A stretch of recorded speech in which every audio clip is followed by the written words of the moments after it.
So good morning, students. So today we are going to start nested if statement. Before this, I told you about if statement as elif.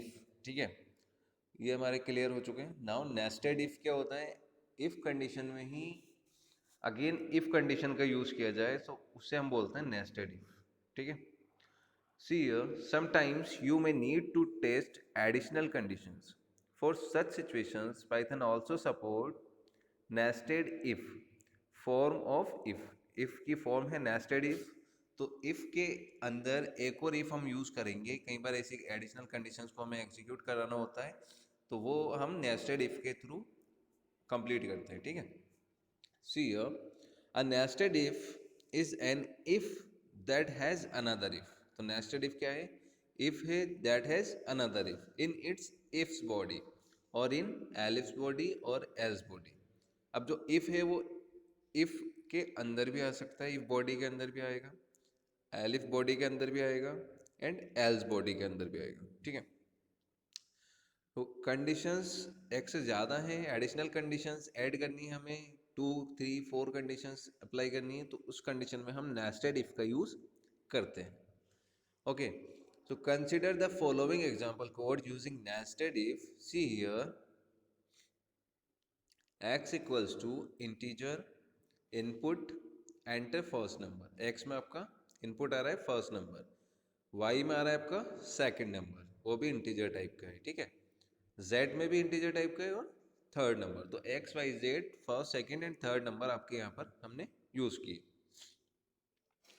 C, minimum equals to medium equals to maximum equals to none. ये एक हमारी condition है कि minimum equals to medium, medium equals to maximum, maximum equals to none. Okay, अब देखते हैं यहाँ पर. If z less than y and x less than z, यानी x y से छोटा है और x z से भी छोटा है. एक कंडीशन हो गई कि x जो है वो y से भी स्मॉलर है एंड z से भी स्मॉलर है. ओके, अगेन जो इफ कंडीशन में ही हमारा एक और इफ यूज किया जा रहा है. यह हो गया आपका नेस्टेड इफ का एक सिंपल सा एग्जांपल. इफ स्टेटमेंट है और कौन सा इफ स्टेटमेंट है? Nested ifs. Okay, so if y less than z, ऊपर कंडीशन कह दी है इफ वाली, फर्स्ट वाली, x लेस देन y हो या x लेस देन z हो, है ना. If y less than z तो क्या हो जाएगा? मिनिमम, मीडियम और मैक्सिमम. कि x सबसे स्मॉलर हो गया, x y से भी छोटा है और z से भी छोटा है, और y z से छोटा है. इट मीन्स y क्या हो गया? मीडियम हो गया, है ना. तो हम इस कंडीशन को इस टाइप से दे देते हैं कि मिनिमम, मीडियम और maximum equals to x y z. तो ये ऑटोमेटिकली इस पे बिलोंग करता है कि मिनिमम पे x आएगा, है ना. सी, इस मिनिमम पे x, मीडियम पे y और मैक्स पे z. ये ऑटोमेटिकली इसको अरेंज करता है, मैंने आपको पहले ही बताया. अब एल्स कंडीशन यूज कर रहे हैं. एल्स कंडीशन में क्या होगा? Minimum, medium, max. तो x z या y होगा. तो हम क्या कंडीशन दे रहे हैं कि अगर x y से स्मॉलर है, x z से भी स्मॉलर है. ठीक है.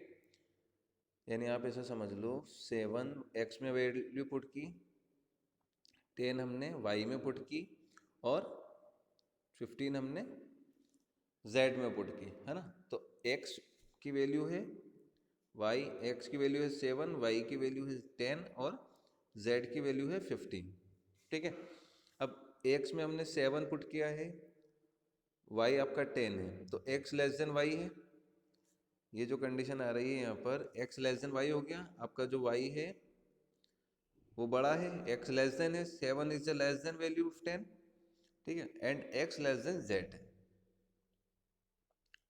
तो x z से भी छोटा है, 15 से भी छोटा है 7. ठीक है. इफ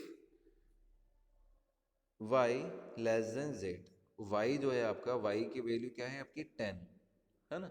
ये 10 z से भी छोटा है, हाँ छोटा है. तो मिनिमम, मीडियम और मैक्सिमम हम ये प्रिंट करा देंगे एल्स वाला, इफ वाला फंक्शन. अगर ये कंडीशन नहीं है हमारी, जो x में 7 है, y में 10 है और ये वाली कंडीशन हम नहीं यूज कर रहे हैं, तो एल्स क्या रिजल्ट होगा? फिर क्या हो जाएगा कि अगर ये कंडीशन अप्लाई नहीं हो रही है तो हमारा z स्मॉल हो जाएगा। ठीक है, इस टाइप से आप यहाँ पर इफ स्टेटमेंट का यूज, नेस्टेड इफ का यूज कर रहे हैं। तो कंडीशन क्या हो रही है, ये जो कंडीशन यहाँ पर ले रहे हैं, इन कंडीशंस को हम बोलेंगे नेस्टेड इफ स्टेटमेंट या नेस्टेड इफ कंडीशन। यही चीज एलिफ में भी यूज होगी, है ना। Elif y less than x हो, y x से छोटा है एंड y z से भी छोटा है, तो y मिनिमम हो रहा है इस कंडीशन के हिसाब से, इस एलिफ के हिसाब से यहाँ पर हम बोलें तो y इज द मिनिमम। ठीक है, अगेन हम इफ कंडीशन का यूज कर रहे हैं, एलिफ के अंदर अगर हम इफ कंडीशन का यूज करें तो वो भी नेस्टेड ही है और वो नेस्टेड एलिफ टाइप का है। ठीक है, सो x लेस देन z हो, x z से छोटा है, सो मिनिमम, मीडियम और मैक्सिमम में क्या आ जाएगा, सबसे मिनिमम तो आपका रहेगा y, उसके बाद x आएगा तो फिर z आएगा, अगर ये कंडीशन अप्लाई होती है। अगर ये कंडीशन अप्लाई नहीं होती है तो एल्स कंडीशन अप्लाई होगी और x कंडीशन में क्या हो जाएगा, मिनिमम पे y रहेगा, मीडियम पे z आ जाएगा और मैक्सिमम पे x आ जाएगा। तो कंडीशन या तो स्मॉल वाली ही होगी या फिर अगर इसके अकॉर्डिंग कंडीशन नहीं होती है, जो हमने इफ स्टेटमेंट लिया है इसके अकॉर्डिंग अगर कंडीशन नहीं ले रहे हैं तो फिर हमारा else portion, else part execute होता है। अगर इफ कंडीशन मैच हो रही है तो हमारा रिजल्ट इसी के अकॉर्डिंग आएगा, मिनिमम पे y की वैल्यू आएगी, मीडियम पे x की वैल्यू आएगी और मैक्सिमम पे z की वैल्यू आएगी। ठीक है, बट अगर इफ कंडीशन फेल हो रही है तो एल्स कंडीशन अप्लाई होगी, है ना। एल्स कंडीशन अप्लाई होगी तो फिर एल्स के अकॉर्डिंग ही रिजल्ट वहां पर प्रोवाइड होगा। अब ये था आपका if statement. If statement clear हो गया, एलिफ स्टेटमेंट क्लियर हो गया। एल्स, एल्स के साथ भी इफ स्टेटमेंट अगर यूज कर रहे हैं, एल्स के इनसाइड में अगर इफ आ रहा है तो वो भी आपका नेस्टेड है। See if less than, if X less than Y, X Y से छोटा है तो मिनिमम क्या कर दो,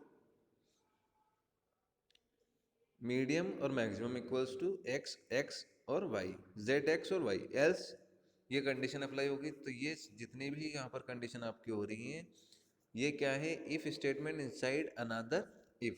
ठीक है, और फिर प्रिंट कर दो number minimum medium maximum in ascending order में। ये जो है आपका, ये है आपका नेस्टेड इफ स्टेटमेंट। अब देखो इफ स्टेटमेंट जो हम देख रहे थे स्टार्टिंग से, एक बार बता देता हूँ थोड़ा सा। इफ कंडीशन हमने यूज किया तो इस कंडीशन में सिंपल प्लेन इफ आया था जिसमें एक ही कंडीशन होती है, अगर वो एग्जीक्यूट हो रही है तो ठीक है, नहीं तो हमारा फॉल्स होके स्टेटमेंट बाहर आ जाता है। ये एग्जांपल दिया था इसका हमने, है ना। ग्रेड इक्वल्स टू ए है तो प्रिंट कर दो कॉन्ग्रेचुलेशंस, है ना। If A less than B है तो प्रिंट कर दो ए, ये वाली कंडीशन है। तो ये सिंपल इफ है। उसके बाद में हमने देखा इफ और एल्स, यानी टू कंडीशंस में अगर हमें जो है फाइंड आउट करना है तो ये होता है आपका इफ एल्स। इफ एल्स में क्या हो रहा है, कंडीशन ट्रू है तो इफ की बॉडी, कंडीशन फॉल्स है तो एल्स की बॉडी, जो एल्स का स्टेटमेंट है वो एग्जीक्यूट होता है। अगर कंडीशन ट्रू है तो इफ का स्टेटमेंट जो है आपका एग्जीक्यूट होगा, अगर कंडीशन फॉल्स है तो फिर आपका एल्स पोर्शन एग्जीक्यूट होता है। तो यहाँ पर इन्होंने एक एग्जांपल दिया था, ये वाला देख लीजिए। If A greater than equals to zero, A की वैल्यू जीरो से ग्रेटर देन है तो जीरो या फिर पॉजिटिव नंबर प्रिंट करा दो। एल्स अगर ये कंडीशन नहीं है, ए की वैल्यू जीरो से बराबर या जीरो से बड़ी नहीं है तो वो वैल्यू माइनस में होगी, -1 होगा, -6 होगा, -7 होगा, कुछ भी हो सकता है। जीरो से छोटा जो होगा वो माइनस में ही रहेगा, है ना, नेगेटिव वैल्यूज रहेगी। तो उसको हम क्या प्रिंट कराते हैं, नेगेटिव नंबर, ये मैंने आपको बताया। उसके बाद में आया था इफ और एलिफ। तो इफ और एलिफ में क्या फंक्शंस दिए थे मैंने आपको, इफ, एलिफ और एल्स, थ्री कंडीशंस एक साथ आ रही हैं। तो टू से मोर देन टू कंडीशंस अगर हमें यूज करनी है तो we use elif function. So elif function का यूज समझ में आ चुका होगा। इफ रन इक्वल्स टू क्या है, if run greater than equals to 100, so print batsman scored a century. तो बैट्समैन सेंचुरी कर रहा है, एलिफ फंक्शन हमने यूज किया, एलिफ स्टेटमेंट। तो एलिफ में क्या हो रहा है, 50 रन स्कोर कर रहा है तो बैट्समैन को क्या प्रिंट कराना है, 50 स्कोर किया, else print batsman neither score century. ये आपका एक सिंपल सा एग्जांपल है। इस एग्जांपल को आपको मेमोराइज कर लो, समझ लो, आपकी चॉइस है। इफ कंडीशन मोस्टली पूछा जाता है, कंडीशनल स्टेटमेंट, इसमें प्रोग्राम्स भी पूछ लेते हैं, एग्जाम्पल भी पूछ लेते हैं, या फिर आपको कंडीशन दे देते हैं और उस कंडीशन के अकॉर्डिंग आपसे क्वेश्चंस बनवाते हैं कि भाई अगर आपको इस टाइप की कंडीशन यूज़ करनी है तो किस टाइप के स्टेटमेंट का यूज़ आपको करना होगा।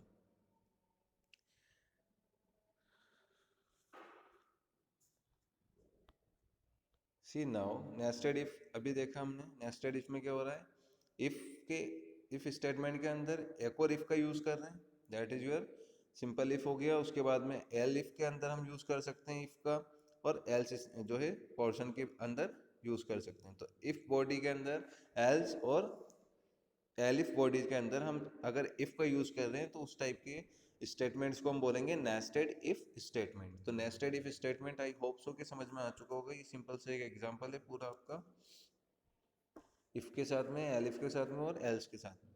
कंडीशन वही है, इनपुट हमारा यही रहेगा एक्स वाई जेड, ठीक है, enter first number, last number, third number, आप अपने अकॉर्डिंग सेट कर सकते हैं। बहुत सिंपल है, कुछ भी इसमें इतना ज़्यादा टिपिकल नहीं है। अब जब का नेक्स्ट है वो देखिए, so after nested if statement, see your storing conditions. अब स्टोरिंग कंडीशंस से ही हमें इस वर्ड से समझ लेना है कि हम क्या कर सकते हैं, कंडीशंस को स्टोर कर सकते हैं। कंडीशन क्या हो सकती है हमारे अकॉर्डिंग, जैसे हमने प्रीवियस में दिखाता हूँ आपको।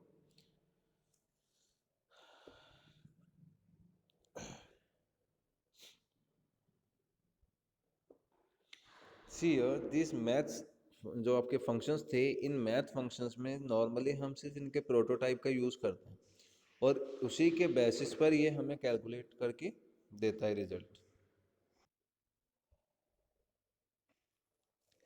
तो मैथ्स के ही बेसिस पे जो हम यूज़ कर रहे हैं, ये मैथ्स फंक्शन हमने यूज़ किया तो ये क्या करेगा, returns smallest integer not less than number.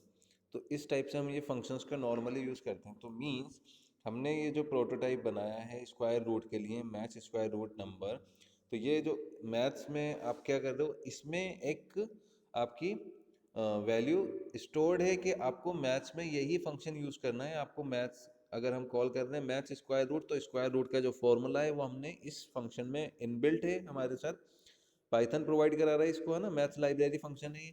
तो मैथ्स में जितने भी हमें जैसे पावर निकालना है, साइन कोस थीटा की वैल्यू इन्हें फाइंड आउट करना है, तो इस टाइप के यहाँ पर मैथ फंक्शन हमें यहाँ दिए हुए हैं। तो इन मैथ फंक्शन में कुछ वैल्यू कुछ आपकी स्टोर्ड है, उसी के बेसिस पर ये हम नॉर्मली इनको कॉल करते हैं, तो ये उसी टाइप से परफॉर्म करता है, ठीक है। अब इसी सेम चीज को हम देखते हैं, यही सेम थिंग यहाँ पर आपको मिलेगी, स्टोरिंग कंडीशंस। अब स्टोरिंग कंडीशंस में हम जो है खुद कंडीशंस क्रिएट कर सकते हैं और उसको अपने उस कंडीशन को हम नेम डिफाइन कर सकते हैं। उसी नेम को अगर हम हमारे प्रोग्राम में कॉल करेंगे, एग्जीक्यूट करेंगे, तो वो उस सिर्फ नेम से वो पूरी कंडीशन, वो पूरा स्टेटमेंट, वहाँ पर जो एक्सप्रेशन या जो भी हमने दिया है वो एग्जीक्यूट होगा। सी sometimes the condition being used in code are complex and repetitive। कई बार ऐसी कंडीशन होती है कि हमें एक ही चीज़ को बार बार लिखना है या एक ही चीज़ का यूज़ हम बार बार करते हैं। तो उन कंडीशन में हम क्या कर सकते हैं कि मान लो आप एक प्रोग्राम को, जैसे प्रिंट स्टेटमेंट हो या और अदर आपकी कुछ इक्वेशन हो, है ना, कोई कंडीशन हो, उस कंडीशन को आपको प्रोग्राम में अगेन एंड अगेन यूज़ करना पड़ रहा है, ठीक है। तो उस कंडीशन में, रिपीटेटिव कंडीशन में, कॉम्प्लेक्स आपका जो कोड है, उस कोड को हम क्या कर सकते हैं, नॉर्मली एक नेम के साथ में कॉल करा सकते हैं।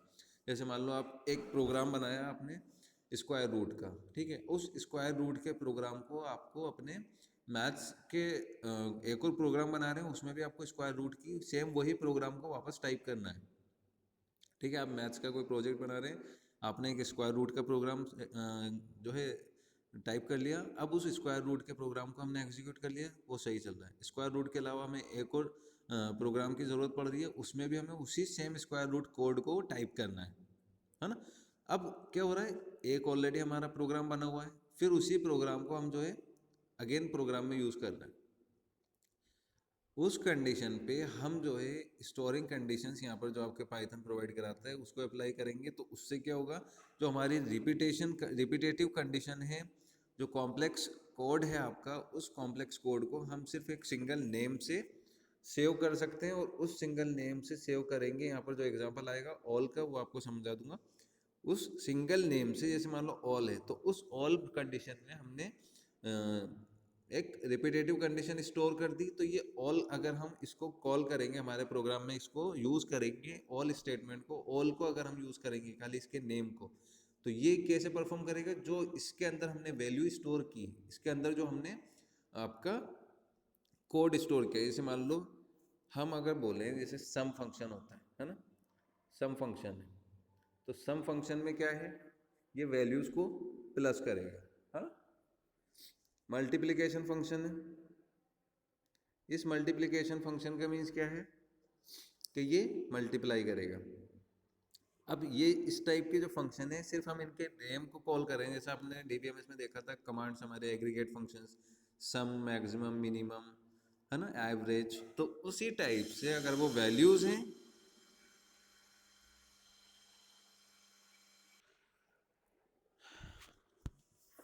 तो जो उसके अंदर वैल्यूज स्टोर्ड हैं, जो उसके अंदर हमने कंडीशन अप्लाई कर रखी है, वही एग्जीक्यूट होती है। सम फंक्शन सिर्फ ओनली सम का यूज़ करते हैं, और वो फंक्शन हमारा सम करके हमें दे देता है। क्यों? क्योंकि उस सम फंक्शन में जो वैल्यू स्टोर्ड है ना, उसी टाइप से हम यहाँ पर स्टोरिंग कंडीशंस को सेट करते हैं। तो the conditions being used in code are complex और रिपीटेटिव।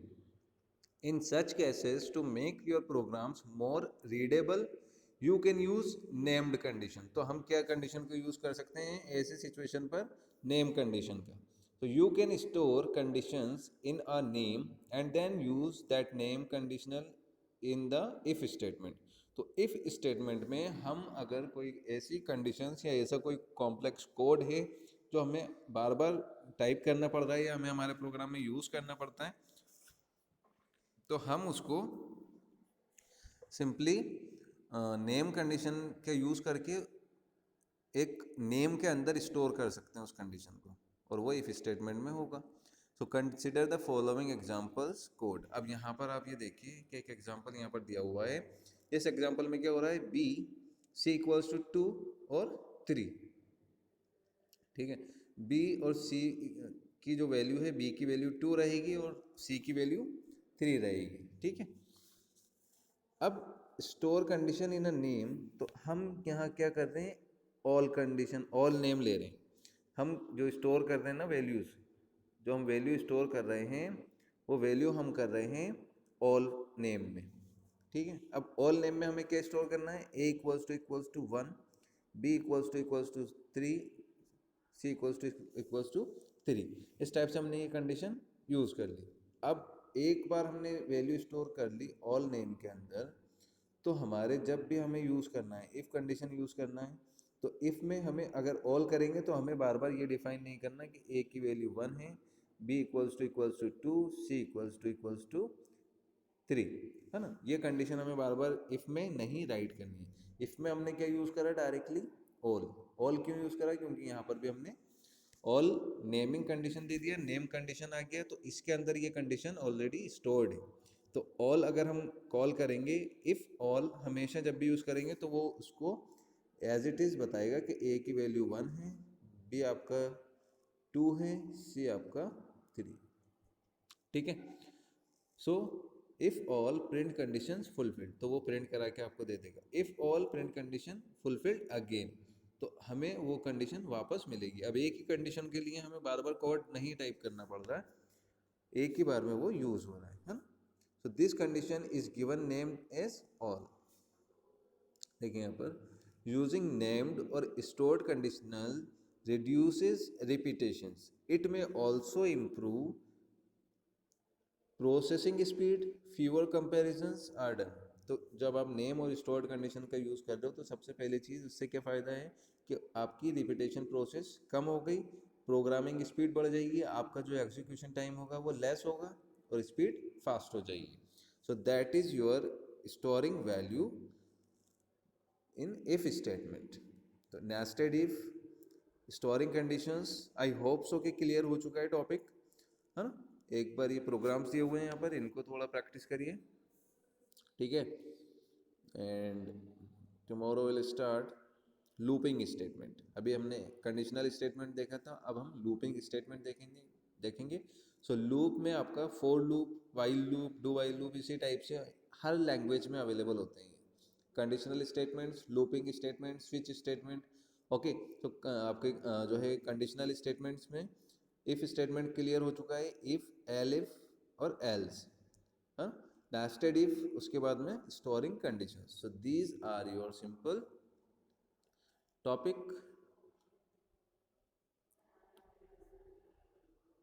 ओके, तो इफ कंडीशनल्स में जब condition simple plain if use करते हैं तो कंडीशन वन अगर ट्रू है तो स्टेटमेंट एग्जीक्यूट होगा, अदरवाइज नहीं होगा.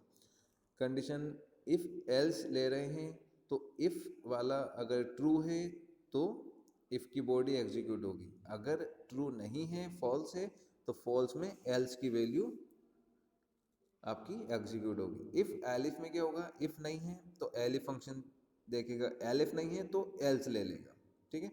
ये वाला इफ, एलिफ और एल्स. हाँ, इसके टू एग्जांपल्स दिए हुए हैं ऑलरेडी, आप आराम से कर सकते हैं. नेस्टेड इफ में ये बता सकते हैं कि इफ में इस टाइप से यूज़ हो रहा है, एलिफ में इस टाइप से यूज़ हो रहा है इफ स्टेटमेंट, ठीक है. ये एग्जांपल आपको ज़रूरी है कि आप या तो सिंटेक्स या एग्जांपल दोनों चीज़ें साथ में एक्सप्लेन करें क्वेश्चन पेपर में. स्टोरिंग कंडीशंस में आप ये एग्जांपल यूज़ करना है. Okay, so that is very simple. Thank you so much.